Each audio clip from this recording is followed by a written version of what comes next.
प्रथमं शैलपुत्री च द्वितीयं ब्रह्मचारिणी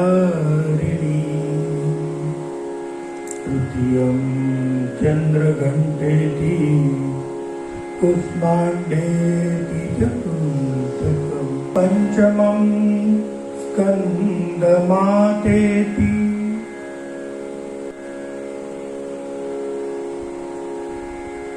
परम पवित्र शारदीय नवरात्रि के सुंदर दिन चल रहे हैं। मां शक्ति उपासना का ये पर्व आज 5वें दिन मां स्कंद माता की पूजा का दिन है। प्रथम दिन हमने देखा शैलराज हिमालय की पुत्री होने के कारण मां शैलपुत्री, मां शैलकुमारी, मां शैलजा ऐसे नाम प्राप्त हुए। दूसरे दिन भगवान शिव को प्रसन्न करने के लिए शैलपुत्री ने इतनी कठोर तपस्या की, तप, त्याग, वैराग्य, सदाचार और संयम जिसको ब्रह्मत्व माना गया है, ये ब्रह्मत्व का उन्होंने आचरण किया। इसलिए देवताओं ने उनका नाम मां ब्रह्मचारिणी रखा। तीसरे दिन हमने देखा कि भगवान शिव जी के साथ शादी होने के बाद अब शिव शक्ति का मिलन हुआ है। दोनों कैलाश पे बैठे हैं। भगवान शिव जी जैसे अपने भाल प्रदेश में चंद्रमा धारण करते हैं, मां पार्वती ने भी चंद्रमा को अपने भाल प्रदेश में धारण किया है। लेकिन ये चंद्रमा घंटा आकार धारण हुआ है। ये देख के देवता खूब प्रसन्न हुए और उन्होंने मां का जयकारा लगाया।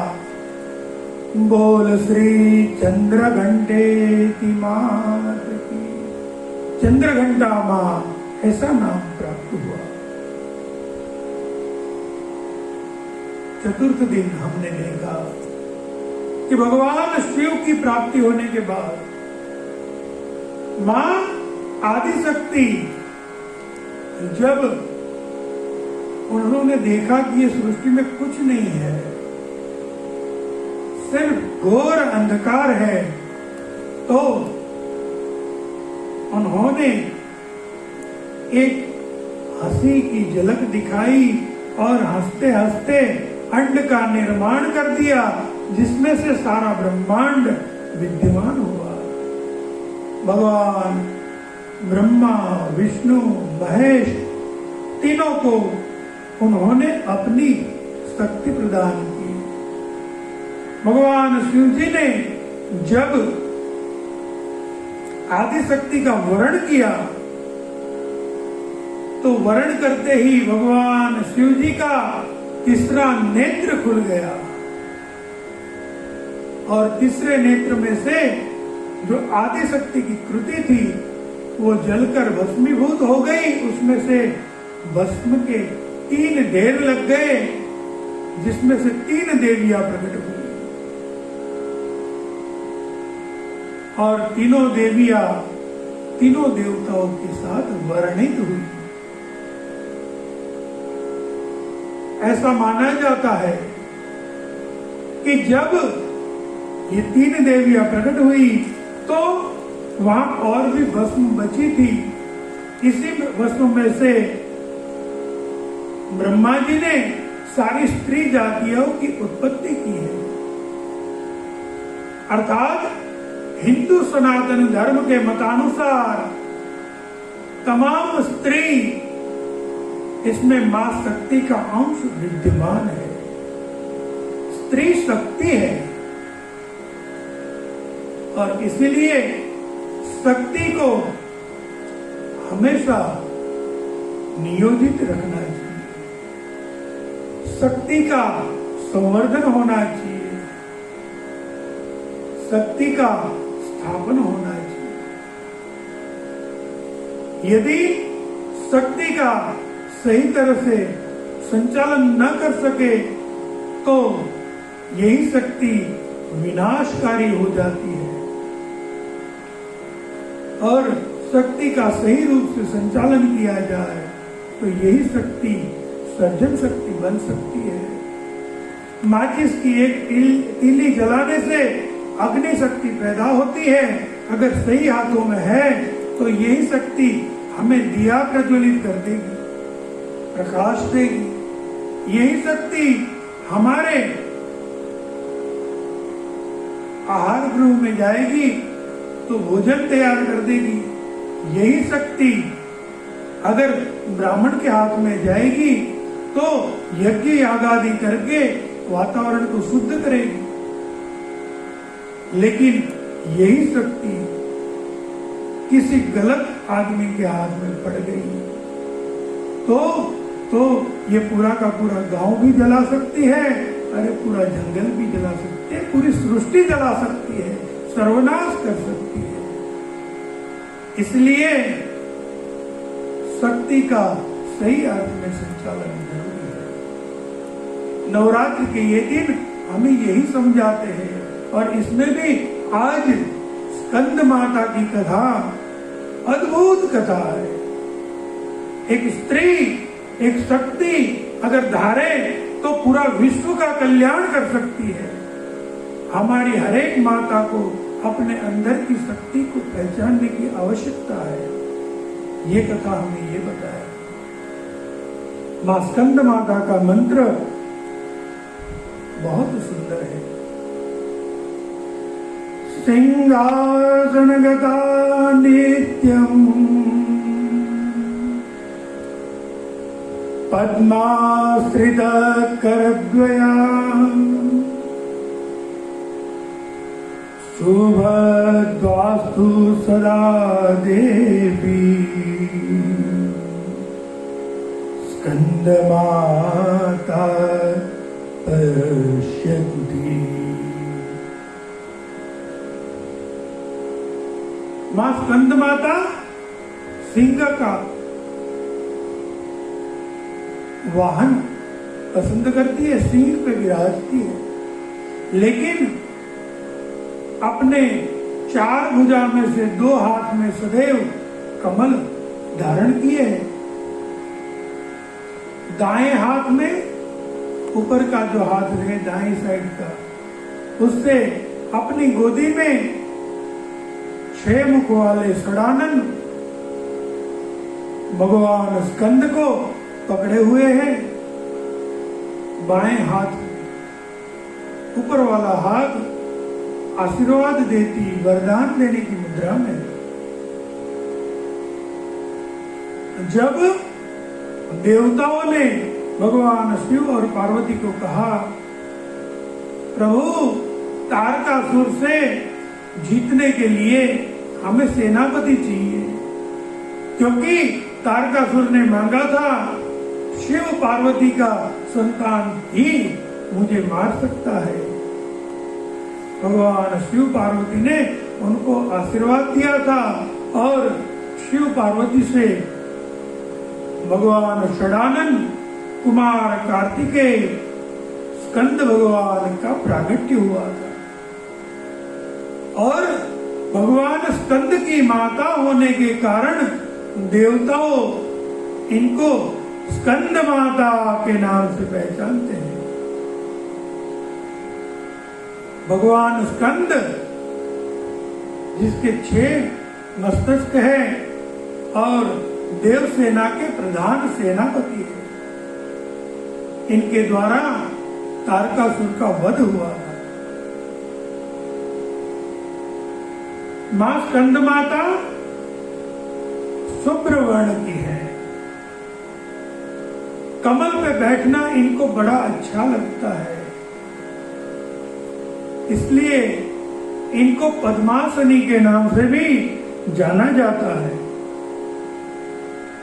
ये अपने साधक को अपना पुत्र मानती है और अपने पुत्र की हरेक इच्छा पूर्ण करना ये माता का एक सुनिश्चित कार्य रहता है।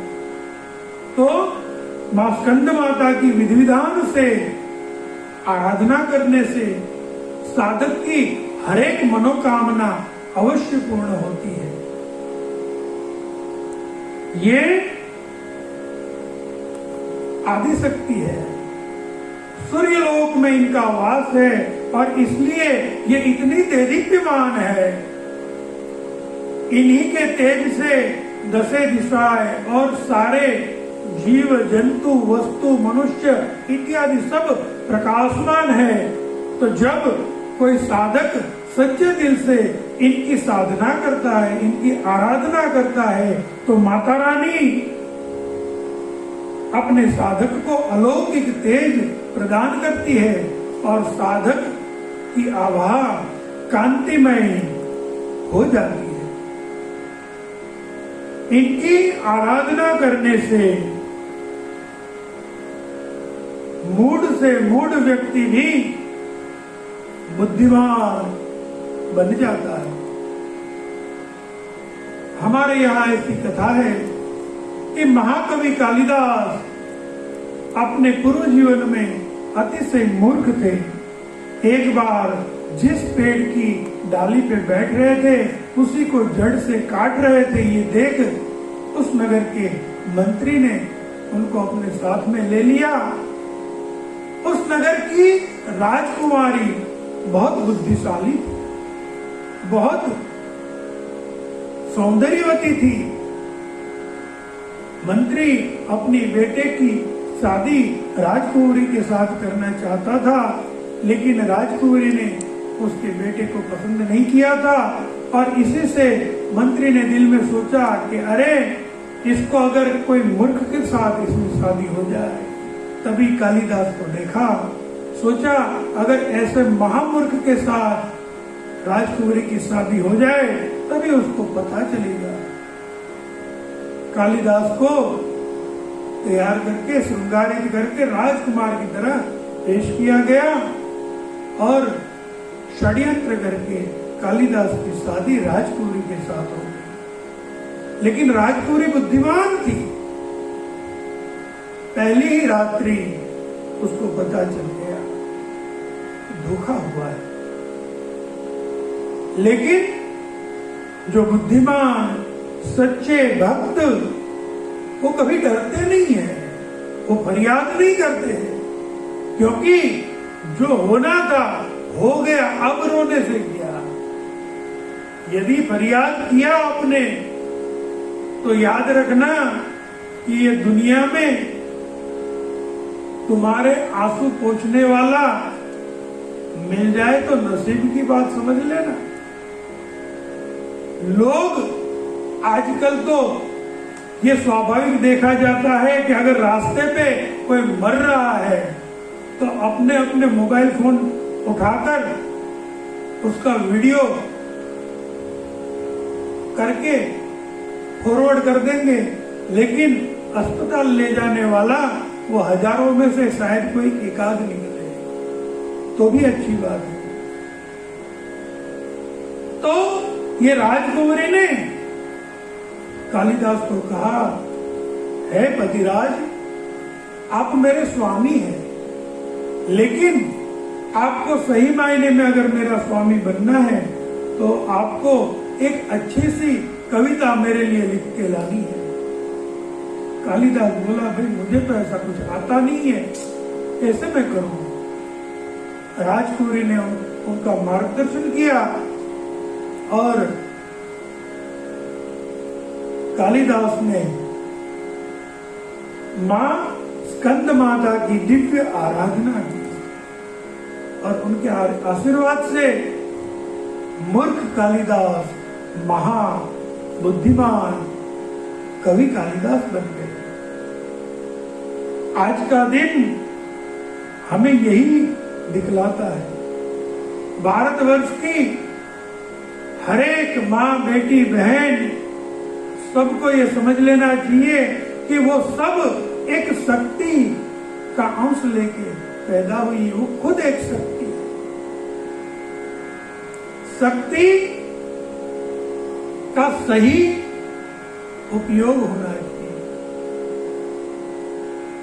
शक्ति ये सृष्टि को चलाती है।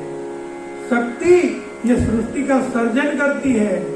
शक्ति ही ब्रह्मा को सर्जन की शक्ति प्रदान करती है। श्रीमद् देवी भागवत में बड़ी अच्छी कथा है। अगर ब्रह्मा जी के हाथ में से सर्जन शक्ति ले ली जाए तो वो कुछ नहीं कर पाएंगे। इसी प्रकार भगवान विष्णु के हाथ में ये पूरी सृष्टि का संचालन करने की शक्ति है। अगर ये शक्ति नहीं रही तो भगवान विष्णु कैसे संचालन करेंगे। और इसी प्रकार भगवान शिव जी के पास संहार शक्ति, तो शक्ति अति आवश्यक है। लेकिन अगर शक्ति का ठीक से संचालन नहीं किया गया तो शक्ति विनाशकारी भी हो सकती है। सुप्रसिद्ध कथा है कि जब महाराष्ट्र के जंगलों में एक बार एक मां एक पेड़ के पीछे रो रही थी, तब वहां से एक साधु प्रसार हुए। साधु ने देखा कि कोई मां रो रही है। उन्होंने बोला, अरे मैया क्यों रो रही है, किस बात का दुख है। तो माता ने बताया, हे गुरुदेव, आज भारतवर्ष के ऊपर औरंगजेब नाम का तारकासुर अपना प्रहार किए जा रहा है और ऐसा लगता है कि हिंदू सनातन धर्म को बचाने वाला कोई नहीं है। मुझे ये दुख हो रहा है। वो सन्यासी स्वामी रामदेव थे, रामदास। वो सन्यासी और कोई नहीं, समर्थ स्वामी रामदास खुद थे। उन्होंने कहा, अरे मां, रो क्यों रही है तुम? इसका तो निवारण तू ही कर सकती है। वो मां जीजाबाई थी। जीजाबाई बोली, मैं तो अबला हूं, मैं कैसे कर सकती हूं? मुझे तो ना कोई शस्त्र चलाना आता है, ना कोई अस्त्र चलाना आता है। समर्थ स्वामी रामदास ने कहा, मां, तू कोख से ऐसा लग रहा है। जीजाबाई ने कहा, हाँ गुरुदेव, मेरी कोख में 5 माह का गर्भ है। स्वामी रामदास जी ने कहा कि अरे ये तो सही समय है। 5 मास के गर्भ को श्रवणेंद्रिय आ जाती है, अब वो सुन सकता है। तो उसको तैयार कर, देश के लिए एक ऐसा सैनिक चाहिए जो ये औरंगजेब नामक तारकासुर का वध कर सके। और सुप्रसिद्ध कथा है कि मां जीजाबाई ने शिवाजी नामक वीर महावीर पुरुष को तैयार किया। इसलिए हर एक माता से आज अनुरोध है कि हर एक माता एक शक्ति है, अपने बच्चों को अच्छा संस्कार दे सकती है। ये जरूरी नहीं है कि हर एक बेटी डॉक्टर बन जाए, ये जरूरी नहीं है हर एक बेटी इंजीनियर बन जाए, ये जरूरी कदापि नहीं है कि हर एक बेटी एक साइंटिस्ट बन जाए, लाखों रुपए कमाने वाली बन जाए। अरे ये तो कोई भी कर सकता है, लेकिन अपनी बेटी को जीजाबाई बनाओ, सही मायने में शक्ति बनाओ। अपनी बेटी शक्ति के अंश को ऐसा जागृत करे कि फिर उसके गर्भ से जो संतान पैदा हो वो देश की रक्षा कर सके, वो अच्छा साइंटिस्ट बने, वो अच्छा डॉक्टर बने, वो अच्छा वकील बने, अच्छा राजनेता बने। आज समाज को ऐसी माताओं की आवश्यकता है। और जब माताएं अपनी खुद की शक्ति को नहीं पहचानती और अपनी शक्ति को बेकार के कामों में वेस्ट करके खराब कर देती है, तभी ऐसा दृश्य उत्पन्न होता है जो हम आजकल प्रायः देखते हैं। स्त्रियों को प्रताड़ित किया जा रहा है, स्त्रियों के ऊपर व्यभिचार हो रहा है।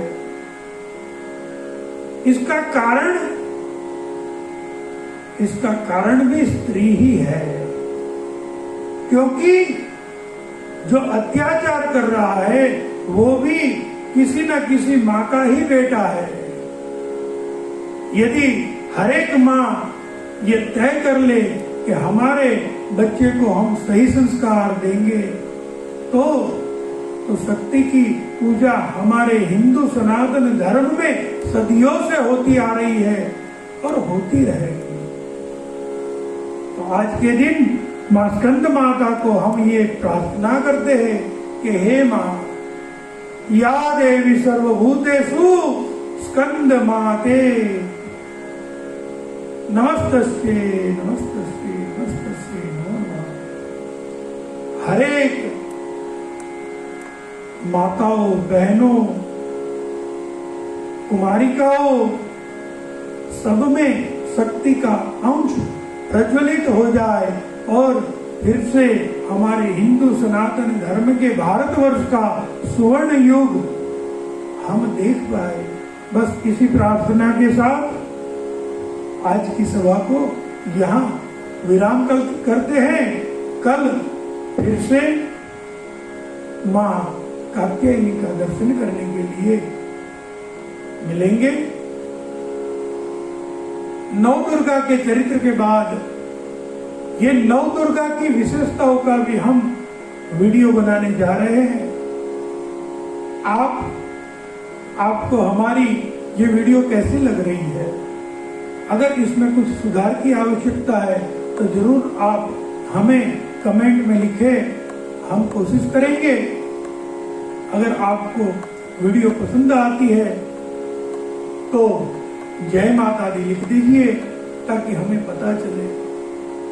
ज्यादा से ज्यादा माताएं, बहनें ये वीडियो को देखें और उनके अंदर शक्ति का जो अंश है वो देदीप्यमान हो और उनमें वो तेज प्रस्थापित हो। ये माता के चरणों में प्रार्थना के साथ बोल साचे दरबार की जय, शेरा वाली मात की। આપના આપ્તજનોને સંભળાવી આપનું અને સત્સંગીઓનું જીવન ધન્ય કરશો એ જ અભ્યર્થના સાથે સત્સંગ પરિવારના જય સિયારામ, જય સિયારામ।